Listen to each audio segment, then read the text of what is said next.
যে কোনো সময় পূর্ণমাত্রার ভয়াবহ যুদ্ধ শুরু হতে পারে লেবাননের হিজবুল্লাহ ও ইসরায়েলের মাঝে। ইসরায়েলকে ধ্বংস করে দিতে সমৃদ্ধ অস্ত্র ভান্ডার নিয়ে প্রস্তুত হিজবুল্লাহ। লেবাননের সশস্ত্র সংগঠনটির কাছে কোন ধরনের অস্ত্র রয়েছে? হিজবুল্লাহর কাছে 1.5 লাখেরও বেশি ক্ষেপণাস্ত্র ও রকেট রয়েছে। ক্ষেপণাস্ত্রগুলো ইসরায়েলের গভীরে পৌঁছাতে সক্ষম। Drone, anti tank, anti aircraft এবং অ্যান্টি শিপ মিসাইলও রয়েছে হিজবুল্লাহর অস্ত্র ভান্ডারে। ইরান হিজবুল্লাহর প্রধান সমর্থক এবং ইরাক ও সিরিয়ার মাধ্যমে তাদের অস্ত্র পাঠায়। হিজবুল্লাহর বেশিরভাগ অস্ত্র ইরান, রাশিয়া বা চীন থেকে এসেছে। নাসরাল্লাহ 2021 সালে বলেছিলেন হিজবুল্লাহর 1 লাখ যোদ্ধা রয়েছে। সিআইএ এর মতে তাদের প্রায় 45,000 যোদ্ধা থাকতে পারে, যার মধ্যে 2,000 নিয়মিত এবং 25,000 রিজার্ভ যোদ্ধা। Anti tank missile. 2006 সালে ইসরায়েলের সাথে যুদ্ধে Hezbollah guided anti tank missile ব্যবহার করেছিল। চলমান সংঘাতেও তারা আবার এগুলো ব্যবহার করছে। রাশিয়ান তৈরি কর্নেট এর অন্যতম। আল-মাস নামে একটি ইরানি ক্ষেপণাস্ত্র হিজবুল্লাহর ট্রাম্প কার্ড। এই ক্ষেপণাস্ত্রটি অনেক দূরের লক্ষ্যবস্তুতে আঘাত হানতে পারে এবং ওপর থেকে আঘাত হানতে পারে। এটি একটি ইসরায়েলি ক্ষেপণাস্ত্রের নকশার উপর ভিত্তি করে ইরানের তৈরি। বিমান বিধ্বংসী ক্ষেপণাস্ত্র।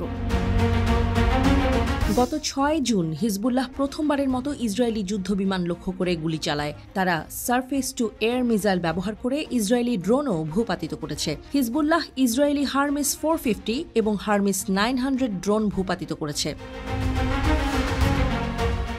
ড্রোন।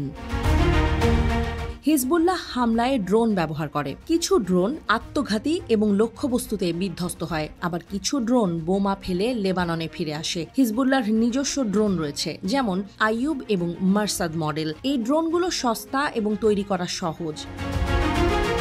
ল্যান্ড অ্যাটাক রকেট এবং মিসাইল। ইসরায়েলের সাথে 2006 সালের যুদ্ধে হিজবুল্লাহ অনেকগুলো অনির্দেশিত রকেট ব্যবহার করেছিল। বেশিরভাগই ছিল রাশিয়ান তৈরি কাতিউশা রকেট, যার রেঞ্জ 30 কিলোমিটার বা 19 মাইল পর্যন্ত। নাসরাল্লাহ বলেছেন 2006 সাল থেকে হিজবুল্লাহ তার নির্ভুল ক্ষেপণাস্ত্র ব্যবস্থা উন্নত করেছে। 2022 সালে তিনি বলেছিলেন তারা হাজার হাজার সাধারণ রকেটকে নির্ভুল ক্ষেপণাস্ত্রে পরিণত করতে পারে। হিজবুল্লাহর কাছে ইরানি রকেট রয়েছে, যেমন রাফ, ফজর এবং জিলজাল। অক্টোবর থেকে গাজা সংঘাত চলাকালীন হিজবুল্লাহ ইসরায়েলে কাতিউশা রকেট এবং বুরকান ক্ষেপণাস্ত্র নিক্ষেপ করেছে।